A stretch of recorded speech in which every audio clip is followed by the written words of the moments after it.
Europe 1, bonjour.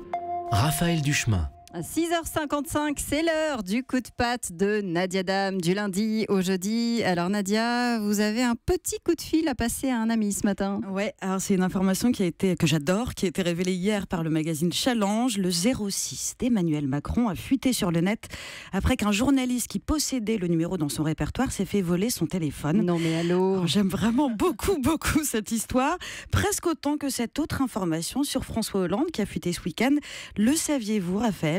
L'ex-chef de l'État a été intronisé samedi dernier, membre de la confrérie du melon gascon sur un marché flottant de Lectoure dans le Gers.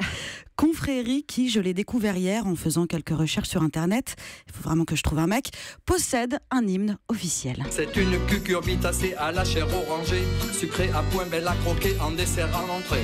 Oh putain qu'il est bon, oh putain qu'il est bon, oh putain le melon gascon. Voilà, et ça, voyez-vous, c'est une belle allégorie des aléas de la vie. Un jour, tu es au jeu 7 à faire des combats de regard avec Poutine. Et le lendemain, tu participes à une cérémonie. Le plus grand cabaret du monde de Sébastien, à côté, c'est le Collège de France. Mais revenons-en à l'information principale. Le président de la Startup Nation, qui est même pas foutu de garder son numéro privé confidentiel. Ça fait des papouilles à Xavier Niel. Ça veut disrupter la France. Mais ça laisse fuiter son numéro de téléphone sur les forums internet comme une vulgaire youtubeuse beauté. Il paraît qu'en plus, après la fuite du numéro, je cite l'auteur de l'article de Challenge, le président s'est fait bombarder de plus d'une centaine de messages, je cite toujours, pas toujours flatteurs. Alors ça, pour les enfants qui nous écoutent, ça s'appelle un euphémisme. C'est une figure de style qui permet d'atténuer certains faits trop brutaux et violents. Emmanuel Macron n'a pas reçu des SMS pas très flatteurs. Il s'est pris des sauts de merde, je crois. Alors heureusement, Manu pourra se consoler avec les nombreux messages de love dont il doit être abreuvé chaque jour par ceux qui le comprennent. Pas les zadistes anti-loi travail, cracheurs de feu, fumeurs de chichons fainéants. Peut-être, par exemple, celui d'un certain Pierre G, qui, paraît-il, lui aurait laissé ce message vocal. Alors, je vous préviens, je fais hyper mal Pierre Gattaz, mais...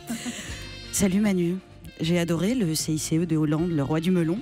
Le pacte de responsabilité m'a fait grimper au rideau de ma longère dans les Côtes d'Armor, mais je sens que toi, tu vas me faire vibrer. La prochaine fois, mets ton casque à pointe et viens me parler des réformes de Gerhard Schröder. Ah oui, réforme-moi le code du travail. Bisous, ton Pierrot. Alors donc oui, j'arrive même à m'exciter sur une conversation imaginaire entre le MEDEF et Macron, quand je vous disais qu'il fallait que je trouve un mec. Ouais, et depuis, il n'y a plus d'abonnés au numéro que vous avez demandé. Je suis si triste. 6h58, c'était le coup de patte de Nadia Dame, juste avant Patrick Cohen. Europe 1.